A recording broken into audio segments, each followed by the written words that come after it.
Your Eye on Annapolis daily news brief keeps you informed about what's happening in Annapolis, Anne Arundel County, and Maryland. Local news, local sports, local events, local opinion, and, of course, local weather.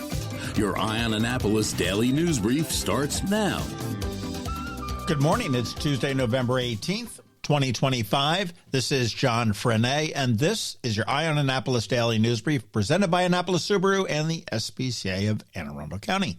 You know, it really bums me out when I set up a lunch date and my lunch guest says, anywhere but downtown Annapolis because the parking sucks. So off I go to Edgewater, I guess. Today's OMG fact, Harry Truman was the last president to lack a college degree. And with that note, we have some news, so let's get into it, shall we? The Anne Arundel County Police say a manager at Bubba Coo's Burritos in Edgewater was stabbed by an employee on Saturday afternoon, sending the victim to Baltimore shock trauma. Officers were called to the restaurant in the 100 block of Mitchell's Chance Road around 1:45 p.m. on November 15th and found the 43-year-old man with a knife wound. They provided immediate medical aid until firefighters and medics arrived and flew him to the R. Adams Cali Shock Trauma Center in Baltimore for treatment. Investigators say that the manager was assaulted with a knife by a 29-year-old Annapolis man who worked at the restaurant. Police say the employee ran from the business but was located outside a short time later and taken into custody without further incident. The 29-year-old does face first-degree assault and related charges, and the detectives are still working to determine what led up to the attack.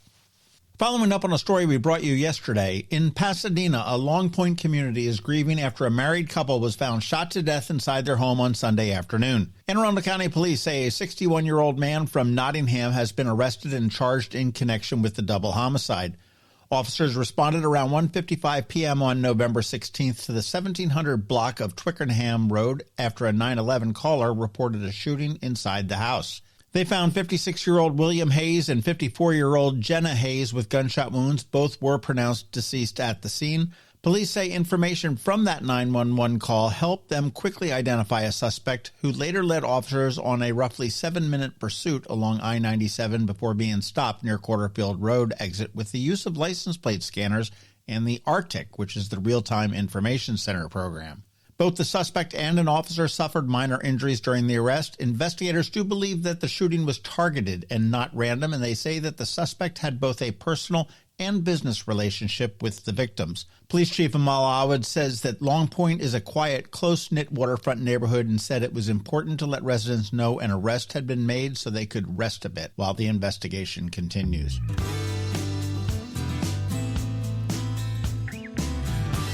Whoops.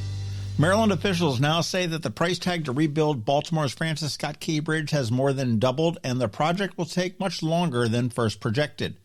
New estimates put the cost at about $5.2 billion, that's with a B, up from the $1.7 billion that Governor Wes Moore cited when he asked Congress to fully cover the cost. The completion date has also been pushed back from 2028 to late 2030.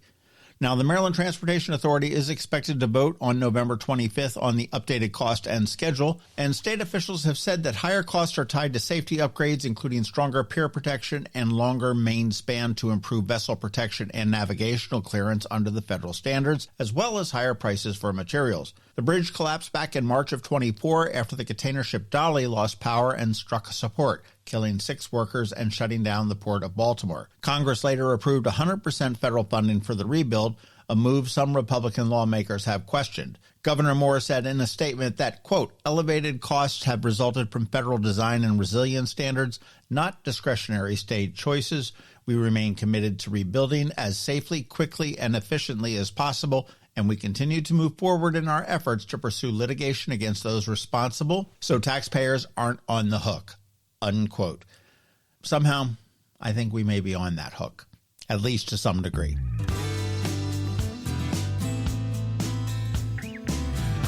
On a much lighter note, the Annapolis Film Festival is earning national recognition just as organizers gear up for its 14th edition. Movie Maker magazine has named the festival one of the 25 coolest film festivals in the world, putting the downtown event alongside some of the most respected film gatherings anywhere. Co-founders Patty White and Lee Anderson say that the honor reflects what they've tried to build over the last decade, plus a walkable waterfront festival where filmmakers and film fans share the same streets, restaurants, and historic theaters. The long weekend blends screenings, panels, Q&As, and visiting filmmakers in a way that feels more like a neighborhood event than a red carpet circus. The 2026 Annapolis Film Festival is set for March 26th through the 29th, with plans for a mix of narrative features, documentaries, shorts, and international films, plus the festival's signature post-film conversations. Organizers say that they want to lean even harder into what makes Annapolis unique. Everything close, everything walkable, and the city itself becoming part of the experience.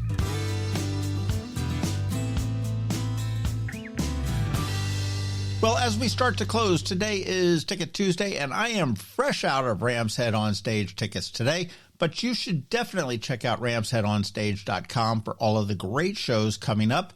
I saw that Graham Nash is coming soon. But I don't want to leave you empty-handed. How about some $25 gift cards to Mother's Peninsula Grill? Just reach out to me and you might win one of the 5 I'm going to give away today.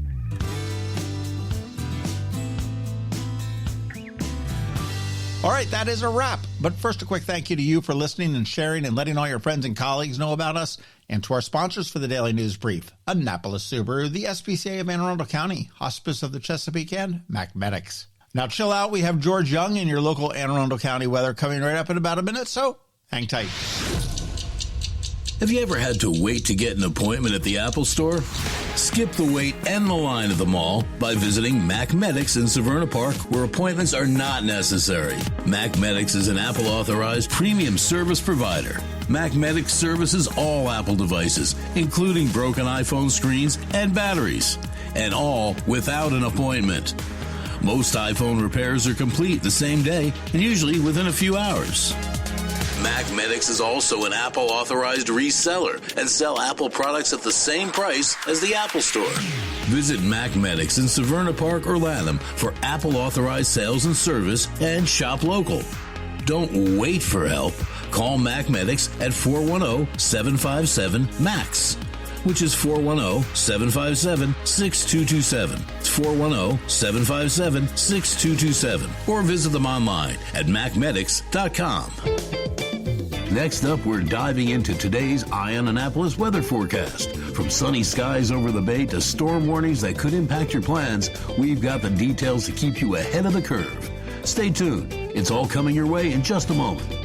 Hey everyone, this is George Young with the Eye on Annapolis Daily News Brief weather forecast for Tuesday, November 18th. Not a bad weather day yesterday for the Annapolis region, and it'll stay fairly seasonal today through Thursday before temps warm again Friday through the weekend. Look for highs today in the upper 40s to lower 50s with mostly cloudy skies with a likelihood of some rain in the PM and nighttime hours, with temps again around 50 degrees tomorrow as skies stay mostly cloudy. From there, Thursday will bring low to mid 50s with a mix of sun and clouds before rain chances return Friday and Saturday with temps around 60 degrees each day, if not slightly warmer, ahead of mostly sunny skies and highs near 60 on Sunday to close out the weekend.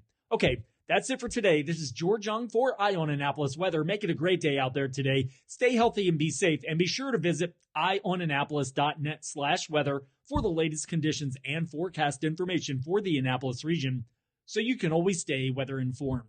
Coping with advanced illness can be overwhelming, and determining the best options for a loved one isn't always so easy. But here at Hospice of the Chesapeake, your hometown hospice, we want you to know you do have a choice.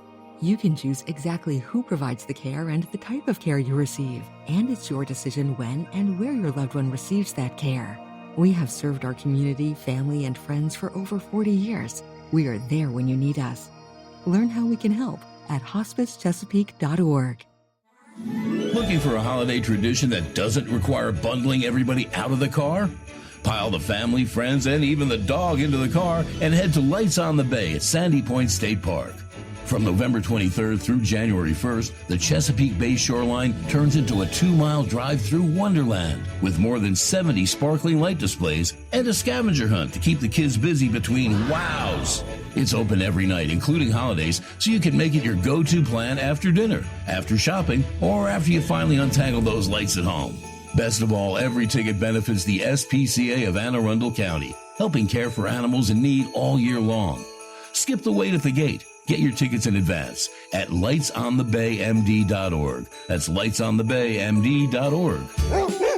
And And before the show even officially opens, there's Lights and Leashes, November 21st and 22nd only, where you can leave the car behind, bring your leash dog, and walk the course under the lights. Details and tickets are at the same place, lightsonthebaymd.org. You've been listening to the Eye on Annapolis Daily News Brief. Tell your friends and colleagues, this is the podcast where you can keep up on the latest with what's going on in Annapolis and Anne Arundel County. And don't forget about our website, eyeonannapolis.net, where you can find even more information. And make sure you follow us on Facebook at All Annapolis and on Twitter at Eye on Annapolis. This Daily News Brief podcast comes to you every Monday through Friday at 6 a.m.